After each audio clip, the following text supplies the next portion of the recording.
கட்டம் கட்டப்படும் தமிழன் பிரசன்னா. சீட் கிடைக்காத அதிருப்தியில் சிட்டிங் எம்எல்ஏ பறிபோகும் வெற்றி வாய்ப்பு. 2026 சட்டசபை தேர்தலில் சுமார் 164 தொகுதிகளில் திமுக நேரடியாக போட்டியிடுகிறது. இதில் புதுமுக வேட்பாளராக 60 பேர் அறிவிக்கப்பட்டுள்ளார்கள். இதற்கு முக்கிய காரணம் நடிகர் விஜயின் அரசியல் வருகையின் தாக்கம்தான் என கூறப்படுகிறது.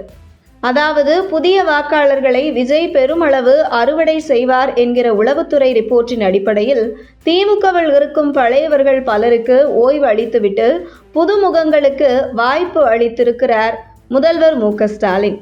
இதில் திமுக போட்டியிடும் 164 வேட்பாளர்களின் 125 வேட்பாளர்கள் பட்டதாரிகள் என்பது குறிப்பிடத்தக்கது.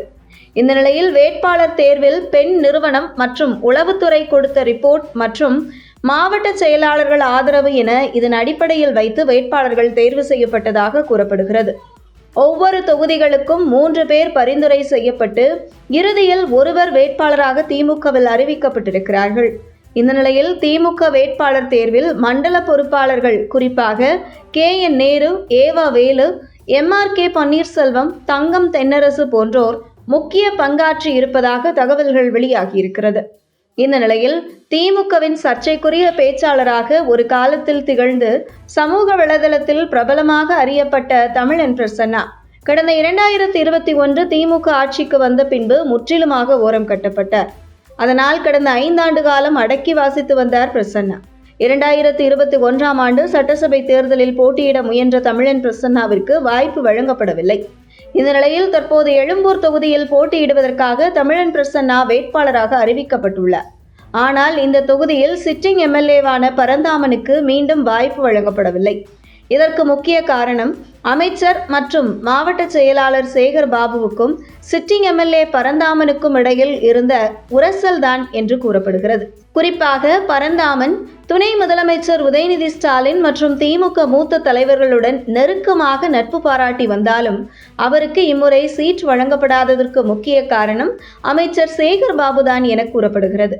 அந்த வகையில் பரந்தாமனை ஓரம் கட்டுவதற்காக தமிழன் பிரசன்னாவை கையில் எடுத்திருக்கிறார் அமைச்சர் சேகர் பாபு. அதே நேரத்தில் திமுகவில் இருந்து முற்றிலும் ஓரம் கட்டப்பட்ட தமிழன் பிரசன்னா கடந்த 1 வருடங்களுக்கு மேலாகவே அமைச்சர் சேகர் பாபுவை காக்கா பிடித்து இன்று வேட்பாளர் பட்டியலிலும் இடம்பெற்றிருக்கிறார் என்கிறது அரசியல் வட்டாரங்கள்.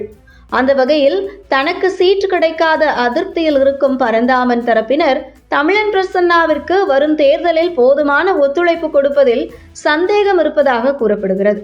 அந்த வகையில் காக்கா பிடித்து போராடி தமிழன் பிரசன்னா எழும்பூர் தொகுதியில் சீட் பெற்றாலும் கூட இந்த தேர்தலில் உட்கட்சி பிரச்சினை காரணமாக வெற்றி பெறுவதும் கடினமாக உள்ளது.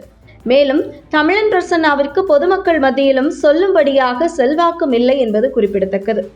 இதே போன்றுதான் காஞ்சிபுரத்தின் சிட்டிங் எம்எல்ஏ எழிலரசன் மிக சுறுசுறுப்பாகவும் கட்சியின் தலைவர்கள் மத்தியில் நன்மதிப்பை பெற்றிருந்தாலும் அவருக்கு மீண்டும் போட்டியிடுவதற்கு அந்த தொகுதியில் சீட் ஒதுக்கப்படவில்லை.